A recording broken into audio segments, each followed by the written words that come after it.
My dad grew up in a small town in eastern India named Hazaribagh, where life revolved around coal.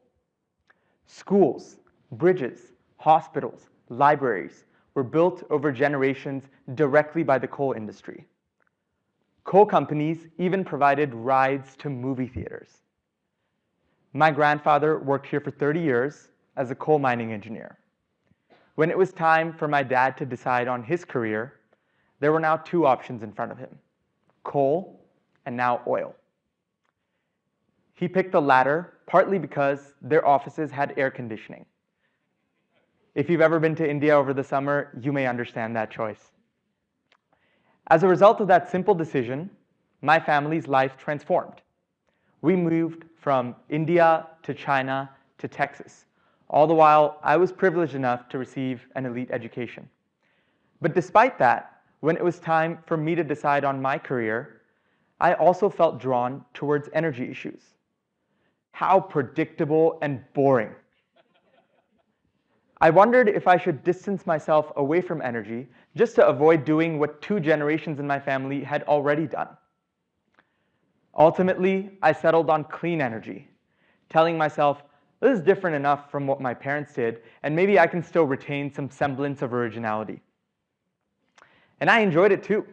For the first time in my career, it felt as though I was connected to a mission that was broader than myself.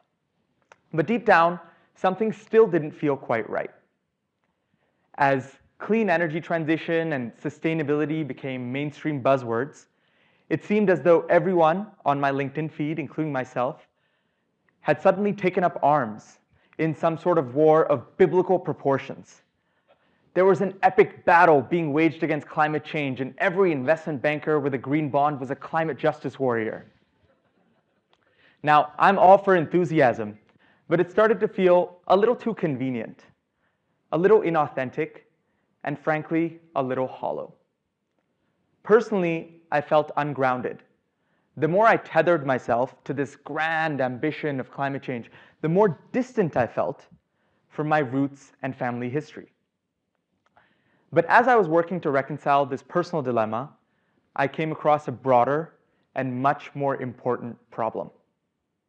Amidst all the excitement about new clean energy technologies and innovations, what was often never talked about were the people actually on the ground. I wondered, as the world moved away from fossil fuels, what would happen to communities like my dad's hometown who depended on coal for everything?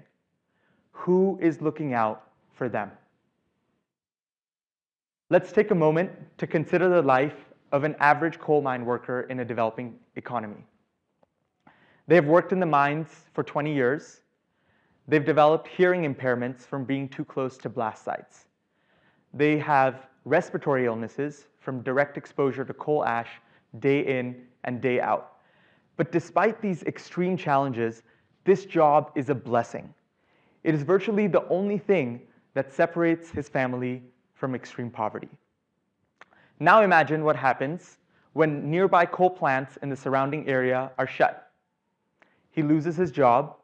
There's no other industry in town, which means that the only 2 options are to leave town or try his hand as a daily wage laborer. How tragic that the same person who bore the brunt of all the environmental harms of coal will now also bear the brunt of the transition to clean energy. As countries move away from fossil fuels, millions in already vulnerable communities will be put at serious risk. Over 10 million people are dependent on coal just in India, but this is a problem for the world.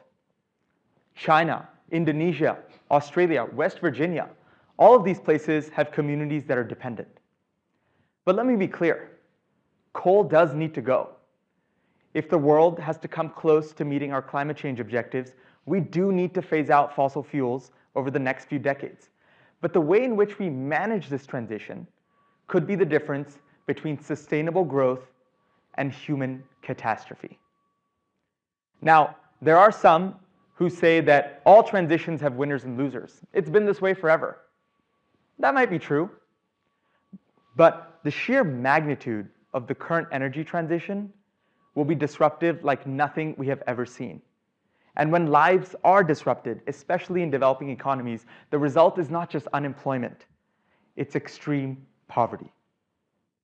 Now, I've also heard the argument that there will be new clean energy jobs to make up for the jobs that are lost in fossil fuels. And maybe even more jobs will be created in the aggregate over the long term. But human beings don't live in the aggregate or over the long term. They live in the here and now with all the struggles and dependencies that have been deepened over generations. Some also say that it should be the government's responsibility to take care of those who are left behind so that the private sector can focus on innovation and technology. But that's simply too convenient. Just relying on the government to take care of social consequences is not a strategy, it's a feel-good exercise. We need to move beyond wishful thinking and think holistically about how our energy transition can not just be clean, but also just. Now, no two communities will have the same solution. For some, it could be a direct swap of fossil jobs to clean energy jobs. For many others, like my dad's hometown, entirely new industries have to be created, whether it's ecotourism, agriculture, or construction. But here's the deal. Investing in the communities that will be left behind is not just ethical, it's practical. These same communities represent much of the opposition to clean energy legislation today. So investing in them, supporting them, and making sure they're not left behind actually maximizes our chances of achieving the transition in the first place. Now, there's a lot of work that's left to be done, but there are some important early signs of progress. For example, the Just Transition Initiative and the Climate Justice Alliance works with companies all around the world to pursue climate change mitigation, but also support marginalized communities all the way from South Africa to India. But if we want to make a real dent in the problem, our efforts have to be bolder and broader. This is about a lot more than just coal or any other energy source. This is about how we think of sustainability in the first place. Sustainability must be broader than just protecting the environment. It must include protecting people, especially those who are most at risk. Now, companies and governments are certainly important, but I believe that you and I have the most important role to play. We know that millennials and Gen Zers are the most likely to make purchasing decisions based on sustainable business practices. So your pocketbook can actually be a vote, an expression of solidarity with the voices who are not yet at the table. And as future business leaders, it's our opportunity and responsibility to ensure that those same voices also belong in the boardroom. So the next time you're stepping out for your morning coffee or deciding what stocks to back on Robinhood or preparing for the next meeting in the boardroom, push yourself to take that extra step. Challenge yourself to do a little extra research. Ask yourself, how can I support a world that is not just more clean, but more just? As we scramble to reduce our carbon footprint, what can I do for those who will be left behind? Thank you.